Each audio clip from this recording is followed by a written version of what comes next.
दिल्ली विधानसभा चुनाव के 8वें राउंड के वोटों की गिनती हुआ समाप्त है। एआईएमआईएम पार्टी 8वें राउंड के वोटों की गिनती के बाद एक सीट में निकला सबसे आगे। एआईएमआईएम पार्टी की दिल्ली के विधानसभा चुनाव 2025 में हो सकती है बड़ी शानदार तगड़ी जीत।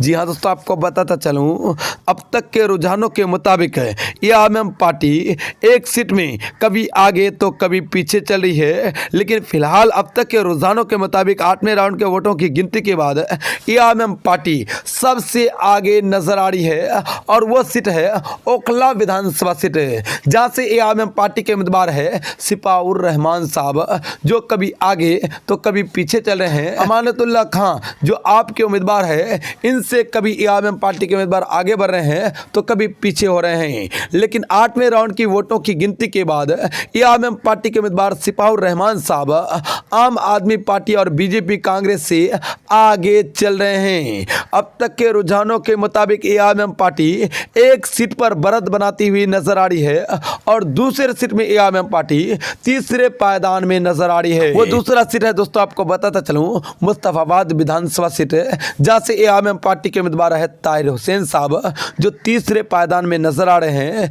एआईएमआईएम पार्टी के उम्मीदवार से आम आदमी पार्टी के उम्मीदवार और बीजेपी के उम्मीदवार आगे नजर आ रहे हैं, लेकिन कांग्रेस के उम्मीदवार से एआईएमआईएम पार्टी के उम्मीदवार आगे नजर आ रहे हैं। दो ही सीट पर असदुद्दीन अवैसी साहब ने चुनाव लड़ा और दोनों ही सीटों पर एआईएमआईएम पार्टी को काफ़ी ज़्यादा वोट मिलता हुआ नजर आ रहा है। काफ़ी ज़्यादा वोट कहने की मिलते हुए दिख रहे हैं और जिससे कहने की कयास लगाए जा रहे हैं कि एआईएमआईएम पार्टी दिल्ली विधानसभा चुनाव 2024 में अंतिम घड़ी में बड़ा खेला कर सकती है। क्योंकि दोस्तों आपको बताता चलूँ, अब तक 8वें राउंड के वोटों की गिनती ही हुई है और 8वें राउंड के वोटों की गिनती के बाद एआईएमआईएम पार्टी ओखला विधानसभा सीट में सबसे आगे नजर आ रही है और एक सीट में एआईएमआईएम पार्टी कांग्रेस से आगे नजर आ रही है। यानी कुल मिलाकर दोनों ही सीटों पर अब तक एआईएमआईएम पार्टी का अच्छा प्रदर्शन दिख रहा है। और दोस्तों आपको बताता चलूं, अभी भी कई मुस्लिम बहुल इलाके हैं जहां पर वोटों की गिनती होनी बाकी है,